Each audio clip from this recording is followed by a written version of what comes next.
Selamat datang di Mavnime, channel yang membahas tentang light novel dan web novel. Oke, kali ini saya akan membahas kelanjutan dari komik Nido Tensei Shita Shounen wa Esreng Boketsa Toshite Heiyon Nezukosu part pertama, atau lanjutan komik chapter ke-17. Sebelum itu, bagi kalian yang belum subscribe, silahkan di subscribe dulu supaya kalian dapat notif kalau channel ini upload video terbaru. Oke, langsung saja kita ke pembahasannya. Saat malam sudah menyelimuti kota, tiba-tiba Lex mendengar kabar dari para petualang bahwa Liliera ditinggalkan di hutan. Lex langsung bertindak dengan mengajak Ivan bersama beberapa petualang lainnya yang sedang berada di guild. Lex dan petualang lainnya menuju ke hutan pada malam hari untuk menyelamatkan Liliera. Malam itu, pertama kalinya Lex dan para petualang lain termasuk Ivan berada di dalam hutan pada waktu malam hari. Dan tampaknya Ivan dan petualang lainnya bingung dengan situasi saat ini yang sedang berada di dalam hutan. Mereka pun mulai perjalanan dengan para petualang dan Lex mengamankan jalur yang sudah dilewati Ivan sambil menebas monyet Hexarm yang melompat ke depan mereka. Awalnya, itu dimaksudkan hanya untuk melawan monster yang menghambat perjalanan. Akan tetapi, ada banyak monster yang tiba-tiba menyerang dan akhirnya menjadi pertempuran antara petualang dan sekumpulan monster. Ketika Lex sedang membuat jalan sambil membakar monster dengan menggunakan flame inferno-nya, ketika itu pula Lex dipanggil oleh Ivan. "Lex, kau duluan saja." Lex menjawab dengan wajah yang agak kaget kepada Ivan. "Karena hutan pada malam hari berbahaya, harusnya kita menghindari tindakan sendirian." Ivan langsung menjawab perkataan Lex. "Kau sendirian adalah langkah yang bagus, Lex. Kau akan terus bergerak maju ke dalam hutan. Kita akan melangkah lebih jauh lagi. Jika kau menemukan Liliera-chan, luncurkan sihir yang mencolok ke udara. Kalau kami di sini menemukannya, kami juga akan memberikan sinyal dengan menggunakan sihir ke udara." Mendengar perkataan dari Ivan, Lex berkata di dalam hatinya, memutuskan bahwa akan lebih baik untuk membagi rentang pencarian yang berbeda supaya cepat menemukan Liliera-san seperti yang diharapkan dari Ivan-san. Ini sangat masuk akal. Lex berkata sambil berteriak ke Ivan, "Oke, aku akan memimpin Flame Inferno." Lex menggunakan sihir Flame Inferno sampai efek dari sihirnya menciptakan jalan setapak dan menuju jauh ke dalam hutan dengan kecepatan penuh. Lex bergerak maju sambil membuat jalan dengan sihirnya. Di saat ia mengeluarkan sihirnya, kadangkala ada monster yang keluar secara tiba-tiba di depan Lex. Akan tetapi, monster itu langsung hangus terbakar karena sihir Flame Inferno milik Lex. Sambil terus berjalan, Lex terus berteriak, "Liliera-san, kau berada di mana?" Sesaat setelah berteriak beberapa kali untuk memanggil Liliera, Lex tiba-tiba mendengar suara manusia yang sedang berteriak. Lex pun mengeluarkan sihir pendeteksi. Ia terus mencari dan mencari. Tiba-tiba, Lex merasakan bahwa ada aura kecil. Sambil berkata di hatinya, "Aku merasakan jelas bahwa aura kecil itu sedang dikejar oleh segerombol monster." Lex berteriak untuk memberitahukan kepada Ivan dan petualang lainnya, "Sebelah sini." Ketika Lex membuat jalan dengan sihirnya lagi, Lex merasakan tanda-tanda bahwa yang dikejar oleh segerombolan monster tersebut adalah manusia.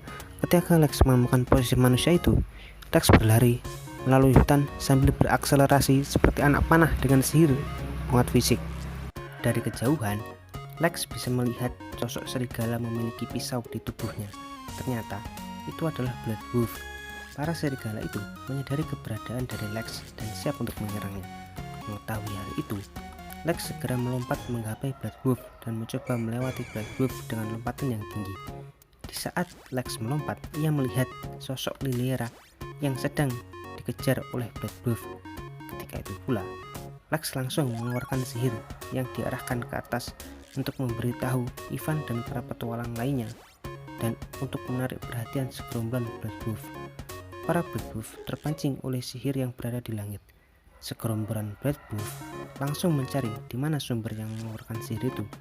Di saat para Blood Wolf menuju ke arah Lex, Lex pun langsung menyerang para Blood Wolf dengan sihir es berupa sekumpulan tombak es. Akan tetapi, sihir itu tidak berpengaruh pada Blood Wolf dikarenakan Blood Wolf merupakan monster rank B yang dapat dengan mudah menghindari serangan sihir tanpa kesulitan. Akan tetapi, sihir es itu tiba-tiba berbelok dengan tajam dan mengenai Blood Wolf hingga mati. Lex pun langsung menghampiri Liliera yang sedang dikejar-kejar oleh monster. Cerita dilanjutkan dengan 2 hari yang lalu, tepatnya sebelum Lex dan para petualang lainnya pergi ke hutan untuk menyelamatkan Liliera, atau saat Liliera dan para petualang lainnya berada di dalam hutan untuk mencari rumput Zinso. 2 hari yang lalu, saat Liliera dan para petualang sedang berada di dalam hutan, tiba-tiba mereka dikepung oleh segerombolan monster yang belum pernah mereka lihat. Kelompok Liliera diserang oleh monster itu, akan tetapi yang diincar oleh monster tersebut adalah para penyihir. Serangan berikutnya, monster tersebut mulai mengincar seorang priest. Akan tetapi Liliera memutuskan untuk menjadi umpan dengan cara mengayunkan pedang dan obor yang sedang ia pegang. Liliera menyadari bahwa penyihir dan priest merupakan parti pendukung yang sangat penting. Jika mereka diserang, meskipun Liliera dan kelompoknya melarikan diri, mereka tidak akan sampai ke kota. Liliera berkata pada salah satu petualang sambil mengalihkan perhatian para monster tersebut, "Aku akan menyusul kalian. Kalian pergilah dulu." Salah satu petualang menanggapi perkataan Liliera dan berkata, "Aku mengerti. Aku akan segera meminta bantuan." Mengetahui hal itu, Liliera tersenyum kepada teman-temannya. Tapi mereka semua paham bahwa butuh 1 hari penuh untuk pergi ke kota untuk mencari bantuan. Liliera berkata dalam hatinya, "Mungkin aku tidak akan terselamatkan, tetapi ini adalah tanggung jawabku karena akulah yang mengajak para petualang. Tetapi aku belum bisa mati sampai aku menemukan rumput Zinso yang berada di dalam hutan." Sejak saat itu, Liliera terus melarikan diri dengan putus asa. Untungnya, ada sungai dan tebing kecil di tepi jalan hutan, tapi itu masih belum cukup untuk menghalang para monster yang sedang mengejarnya. Tidak ada jalan lain. Liliera sudah terpojokkan. Ia akan jatuh dari tebing. Liliera berkata sambil melihat para monster yang sedang mengepungnya, "Maaf semuanya. Maaf ibu. Meskipun aku datang sejauh ini, padahal tinggal sedikit lagi." Tiba-tiba ada monster hitam yang diikuti kawanannya terus menggonggong ke arah Liliera. Liliera berkata, "Setidaknya aku ingin mengalahkan satu, tapi sayangnya senjataku sudah rusak." Tiba-tiba kawanan monster pedang dengan jumlah yang kecil mendekati Liliera. Di saat itu pula, langit tiba-tiba bersinar merah yang disebabkan oleh sihir. Liliera kaget. Apa yang terjadi? Apakah ini perbuatan monster hitam itu? Tiba-tiba terdengar suara anak laki-laki, "Cast Freezer Javelin." Ketika langit terang akibat sihir, para monster mulai tenang. Suara anak laki-laki dan tombak es itu menyerang para monster. Para monster dengan sekejap menjadi bongkahan es dan berhenti bergerak. Lalu, tiba-tiba terdengar suara, "Aku datang untuk membantumu, Liliera-san." Dengan suara yang sangat lembut, anak laki-laki itu datang untuk menolong Liliera. Bersambung, sekian dulu pembahasan light novel Nido Tensei-nya ya. Jika pembahasannya kurang detail, kalian bisa membeli light novelnya sendiri. Oke? Dan apabila perkataan saya ada yang salah, saya meminta maaf sebesar-besarnya. Thank you. Bye-bye.